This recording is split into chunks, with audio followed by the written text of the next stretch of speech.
Good morning, everybody.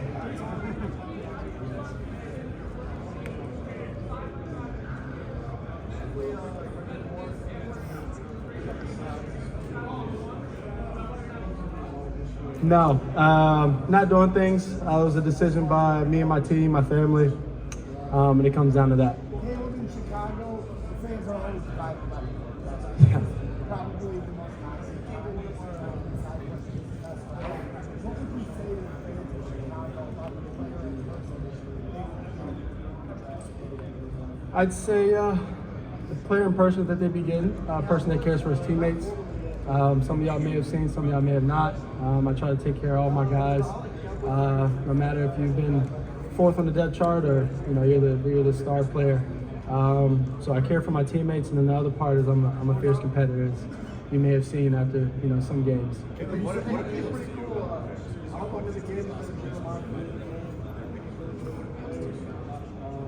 I mean, the Bears was an 8-9 team last year, I believe, and 7-10. Sorry, and that's pretty good for a team that has the first pick. And they got a good defense. They got good players on offense, and it's pretty exciting. If you could go into a situation like that. Yep. Whole lot of dominant quarterback play? No, not at all. I don't compare myself to the other guys, that's there, been there. I think I'm my own player, and I tend to like to, create history and rewrite history.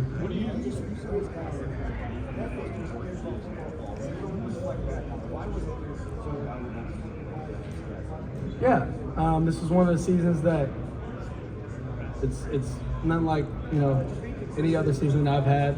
To where I've been so close to being either neutral or close to having a losing record, and so it was tough for me.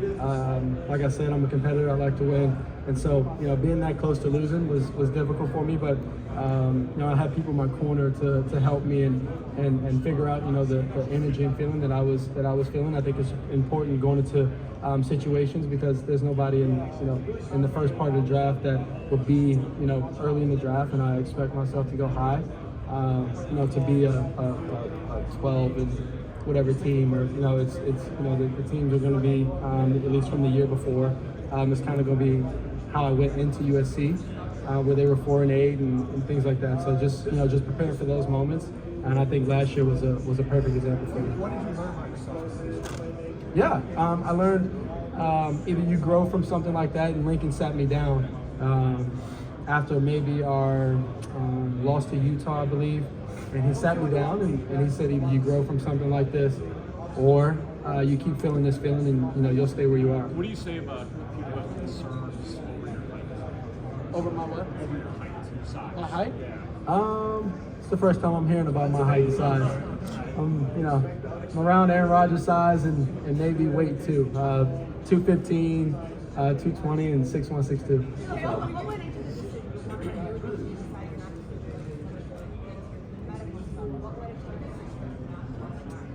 Yeah, so for the medical stuff, I'll be doing the medical stuff, just not here in Indy. I'll be doing it at the team interviews.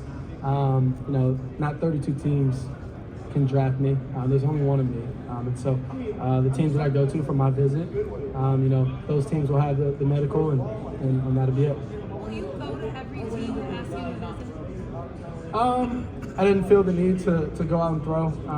I played around 30-some games, I believe. Go ahead and go watch real live ball with me and see how I am as a competitor. Will you go to every team?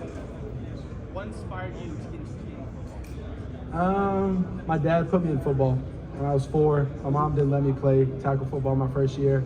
I thought I was going to love it.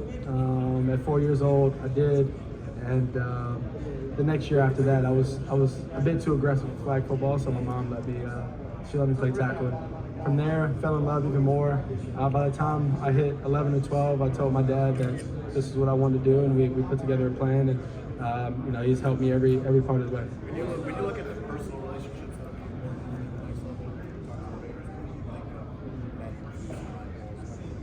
Yeah, they were awesome. I spoke more about ball and things like that, just because the interviews are so short. So it was more about them getting to know me, getting to test my mental, what I know, the base things of what it takes to be a quarterback in the NFL.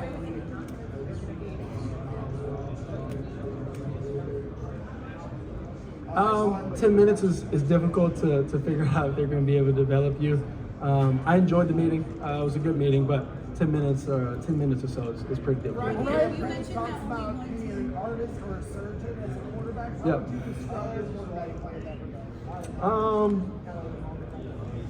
He does. No, I've actually heard that about the artist or surgeon thing, and I like to think that when it's time to be surgical, it's time to be surgical. There's been many games where it gets late in the game and I've ran or scrambled and threw a crazy pass. That's been the artist, the magician. And then there's been times where even when I hurt my hamstring and I couldn't run, I sat in the pocket the whole time, the rest of the game and delivered the ball.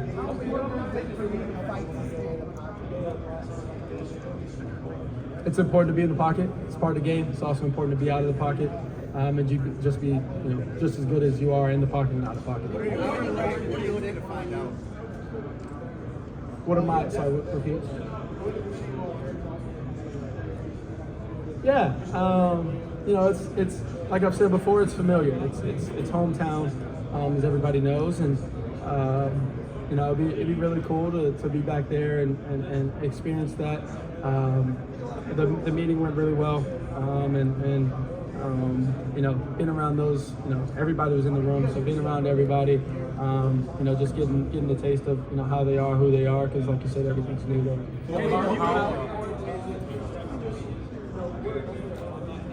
Yeah, the Patriots were cool. It was the room wasn't as packed. They had just a few guys here. And we talked mainly about ball. It was a good impression. They were asking me questions about my life, about ball, testing me and things like that. So all of the meetings were good, and they were all kind of in the same ballpark. Everybody, they don't really get to see you and test your mental. So this quick 10, 20 minutes that they have, that's what they're mainly doing, trying to get out of you. How are you going to handle this? It's not a thought in my mind. Yeah, I don't think I'm not going to be number one. I think I put in all the hard work, all of the the time, effort, energy into being that. So I don't think of a plan B. That's kind of how I do things in my life. I don't think of a plan B. Stay on plan A, and then when things don't work out, find a way to make plan A work.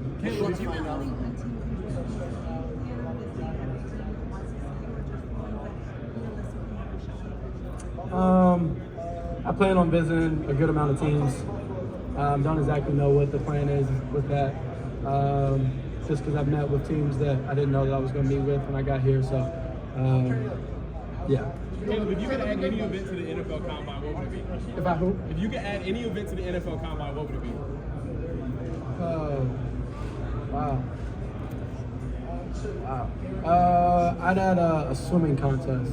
It's my second sport. You think birds are real? What birds? Yeah. Government related. Yeah, you ever seen a baby pigeon? Who? Have you ever seen a baby pigeon? I've never seen a baby pigeon. Yeah.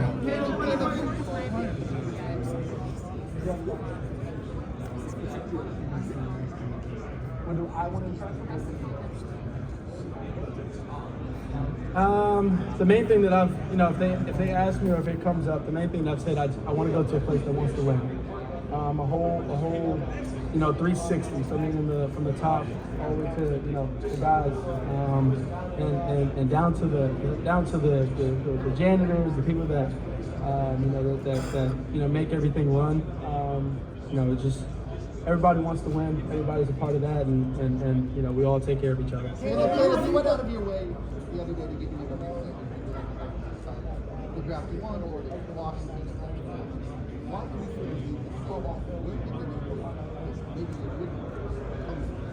think Yeah, a lot of things are coming out right now. Y'all rarely see me speak ever. As y'all know, I don't really go out and speak much, but this was important to me that I wanted to put something out before I came here.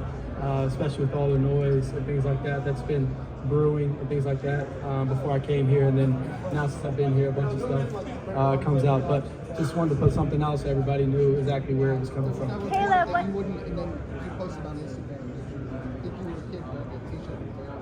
Yeah. No, it was not intentional. I didn't see the bear on the front, but you know, it was kind of funny when I saw the reports about it. Caleb. Yeah.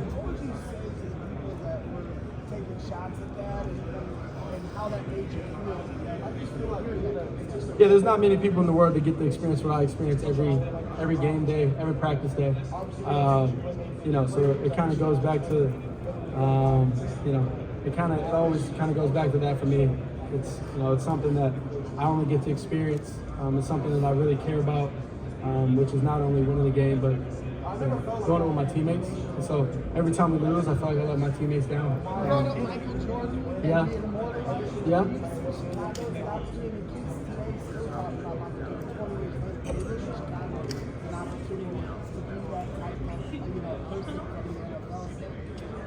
I'd say anywhere I go, that's my standard. That's what I play for, as y'all saw.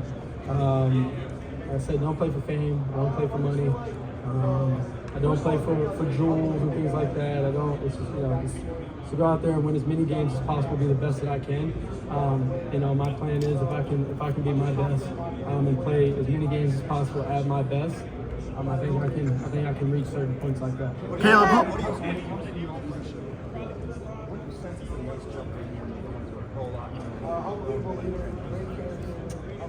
I wouldn't say that I necessarily feel as I need to jump. I would say there's small things that you may need to correct or adapt to going into an NFL locker room where, you know, I'm 22 and people have kids and they're, you know, ranging on 35 and things like that. So I would say just adapting to the situation. I'm understanding what the team needs from me and going about it that way.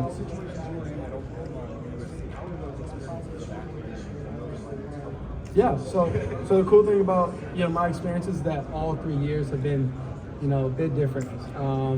You know, this past year we went 7-5, and so my leadership needed to be different. The year before, I came into a situation where we were 4-8, so my leadership needed to be different. The year before, I came in as a backup, and then, you know, I jumped up and you know, became the starter. So my leadership throughout times have been different. And I think it's helped groom me for the situation I'm going into now. Caleb, what do you want to find out about the players as you meet them more extensively, maybe in pro day in the household? What do you want to know? Just, do you want to win? That's it. Caleb, Caleb. Awesome. Thank you, everybody.